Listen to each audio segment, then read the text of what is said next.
Eh bien bonjour, aujourd'hui j'aimerais vous parler d'eau. D'eau évidemment c'est un sujet super important quand on fait pousser des plantes dans l'eau en hydroponie. Euh, la plupart des eaux, la première information importante c'est que la plupart des eaux de robinet sont compatibles avec une culture en hydroponie. C'est-à-dire qu'il y a en général, à part quelques très rares exceptions, il n'y a rien qui soit toxique dans les eaux de robinet pour une plante.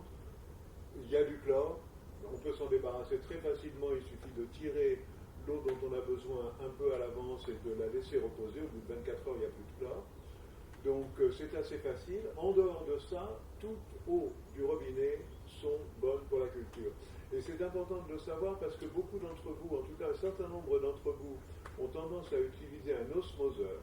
Or en fait, quand vous utilisez un osmoseur, vous enlevez les minéraux de l'eau, vous enlevez aussi quelques polluants, mais en l'occurrence dans l'eau du robinet, en principe, il n'y a pas de polluants.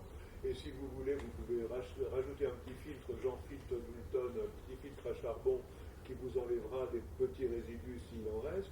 Bref, la plupart des eaux sont bonnes pour la culture en hydro, et beaucoup d'entre vous enlèvent ces minéraux avec un osmoseur pour derrière les remettre. Parce que ce que vous enlevez essentiellement, ce qu'il y a essentiellement comme dans votre eau, c'est du calcium. Or, le calcium, c'est quelque chose dont vous avez besoin. Donc, la plupart du temps, vous allez enlever les minéraux, vous allez enlever essentiellement donc, le calcium, et puis ensuite, vous allez le rajouter. Donc, évitez-vous cette dépense d'argent en achetant un osmoseur et d'énergie et tout ce travail qui, à la fin, ne sert pas à grand-chose.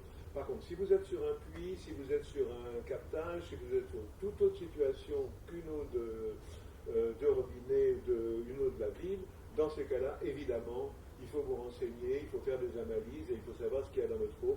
Et dans ces cas-là, éventuellement, ça peut être très intéressant d'utiliser un osmoseur. Voilà. Mais l'osmoseur est réservé vraiment à ce type de situation. Pour le reste du temps, vous enlevez du calcium et vous en mettez du calcium. Ça ne sert pas à grand-chose.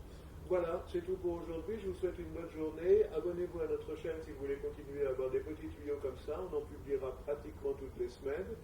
Et n'hésitez pas à nous contacter si vous avez des questions. On a un service technique qui répond à toutes vos questions. Merci et à bientôt.